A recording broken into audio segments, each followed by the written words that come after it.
Yo! Yo, yo, yo! Happy Thursday everyone! Magandang hapon sa inyo! Andito pa rin tayo sa tabi ng dagat na ah, ah, nakaupo. Dito lang lagi yung tambayan natin, no? Ayan, dyan. Kasi nga, si Beauty, ayun, si Beauty pala, ayun. Nabuboard siya, kaya paghapon, pinapasyal ko talaga siya. Ginagala ko siya rito. Kasi nabuboard siya kasi nasa loob lang kami ng bahay maghapon. Okay? So today, ang ating ituturo na naman ay isang bagay na hindi lahat nagagawa ito. Pero sinisiguro ko sa iyo, idol, na kapag ginawa mo ito, sure na sure ako na talaga naman na abot hanggang dun ang saya. Kami kasi mga idol, kami kasi is mahilig kami sa mga surprise, 'di ba? Surprise baga. Ayaw namin yung paulit-ulit na lang, araw-araw na lang ganito, araw-araw na lang ganyan, 'di ba? Ikaw ba naman ang kumain ng pakbet araw-araw? Syempre mananawa ka, 'di ba? So kami kasi gusto namin ng sorpresa. Ayun. Kung hindi mo pa nagawa ito, share ko sa inyo. At bago mo naman ito gawin, idol, ay humingi ka ng permiso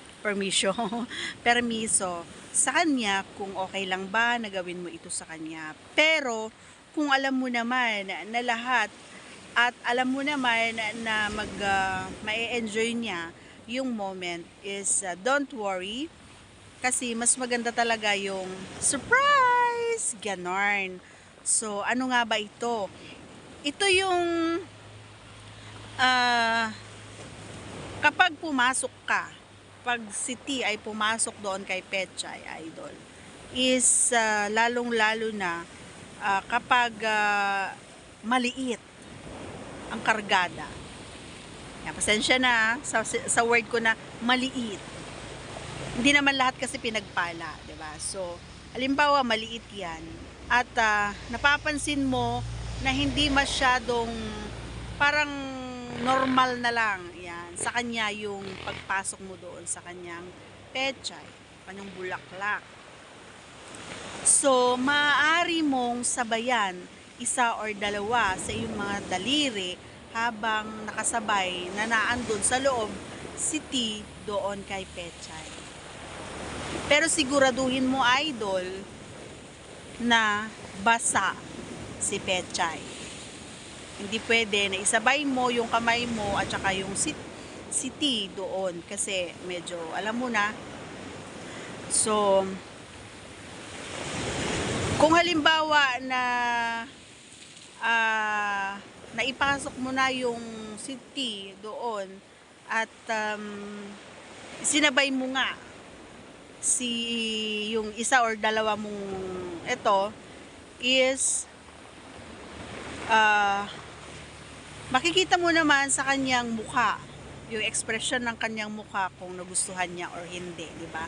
Kasi kapag ang babae, kami kasi kapag ayaw namin, medyo umiilag kami o di kaya umaatras kami.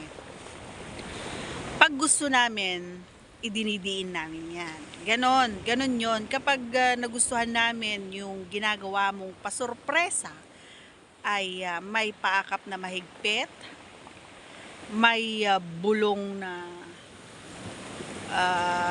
malambing, yan, at medyo may padiin na pag-akap. Ganon ang nangyayari kapag nagustuhan namin. So, subukan mo yun, idol. Wala namang mawawala, di ba? So, i-try mo lang. And of course, need talaga ng